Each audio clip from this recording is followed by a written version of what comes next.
Bab 2 Matahari Majapahit. Selang beberapa pekan lamanya, peristiwa pembunuhan Rukmasara mulai dilupakan orang. Namun gejolak baru muncul di daerah lain. Wilayah Sumurwulut geger dengan perampokan yang berulang kali menerpa rakyat Kademangan. Daerah ini terletak di perbukitan yang dilambari banyak padang rumput. Sejauh mata memandang maka yang terlihat adalah permadani hijau yang segar. Kuda yang dipelihara oleh banyak orang di wilayah tersebut banyak menjadi incaran para pedagang dan orang-orang kaya. Hewan peliharaan mereka cukup tegar dan menampakkan susunan otot serta tulang yang luar biasa. Kuda-kuda yang berasal dari Sumurwulut telah digemari banyak orang termasuk kalangan petinggi prajurit di kota raja. Bukan keanehan jika wilayah ini kemudian menjadi sasaran orang-orang yang menginginkan percepatan untuk memenuhi kebutuhan. Dalam masa itu, Majapahit menempatkan seseorang yang bernama Ki Guritna sebagai perwira di Sumurwulut. Para petinggi kerajaan, terutama Empu Nambi, memandang jika Ki Guritna adalah pribadi yang tepat untuk wilayah Sumurwulut. Adalah kenyataan ketika Senapati ini menjalankan dengan baik tugas yang diembannya, banyak kebijakan dari Ki Lurah Guritna yang sesuai dengan watak dan perilaku rakyat di sana. Sebagian besar merasa cocok dengan watak Ki Guritna sebagai pemimpin prajurit, tapi mampu menjadi pengayom selain aku Sumurwulut sendiri. Namun rasa nyaman dan ketenangan mulai terusik oleh pencurian yang terjadi berulang. Dalam pengamatan Ki Lurah Guritna, pencurian yang terkadang disertai perampasan itu tampaknya tidak dilakukan oleh orang-orang yang belum pengalaman. Telah beberapa kali terjadi perkelahian antara prajurit Majapahit dengan kawanan pencuri. Tetapi penanggulangan dengan cara keras itu tidak mengurangi kejahatan. Bahkan seperti dianggap sebagai tantangan oleh para penyamun. Mereka semakin berani untuk bertindak di siang hari, tidak jarang kawanan ini sengaja melakukannya ketika para peronda berada di sekitar wilayah yang dijadikan sasaran. Bentrokan kerap terjadi, Ki Lurah pun sering terlibat dalam sejumlah pertarungan dengan gerombolan pencuri. Apakah mungkin kita semua dapat memburu dan membakar habis sarang para penjahat itu, Ki Lurah? Tanya Aku Bayakarta pada suatu ketika. Tuan Aku, saya tidak akan mampu melihat para pengawal Kademangan berjibaku nyawa berkelahi melawan mereka.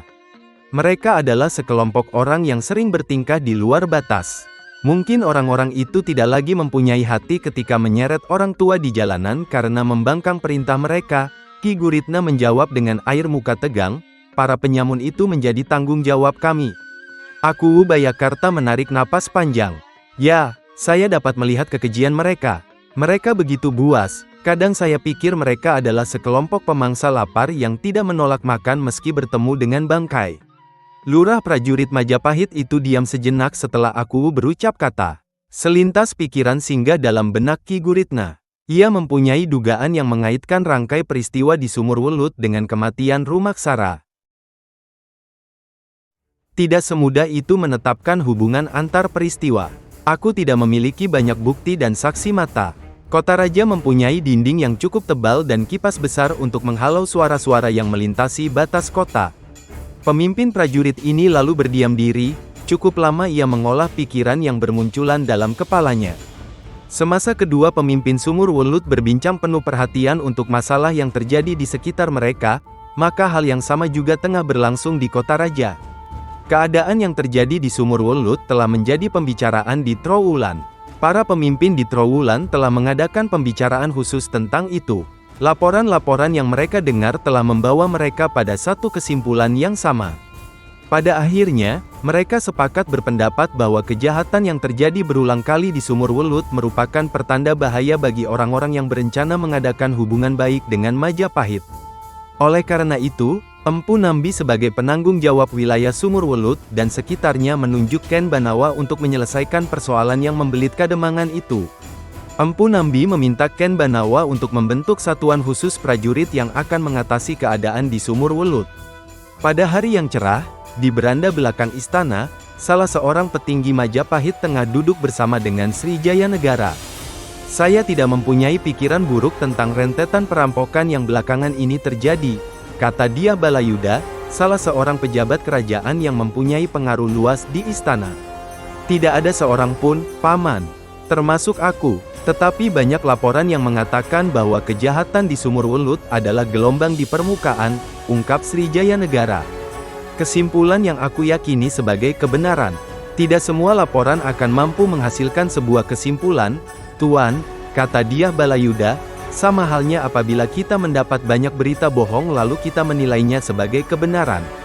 Diakui atau tidak, kita akan menanamnya dalam hati sebagai kebenaran karena kita mendengarnya dalam masa yang panjang. Anda benar, Paman, tetapi laporan itu berdasarkan orang yang berbeda kesatuan dan aku tidak memberi perintah secara terbuka kepada setiap pemimpin prajurit. Sedikit orang yang tahu, termasuk Paman. Srijaya Negara menatap tajam Dyah Balayuda. Kemudian ia berkata lagi, aku tidak mengerti dan belum membuat sebuah kesimpulan awal. Karena kemungkinan dapat saja terjadi, sekarang ini, tepat di hadapanku.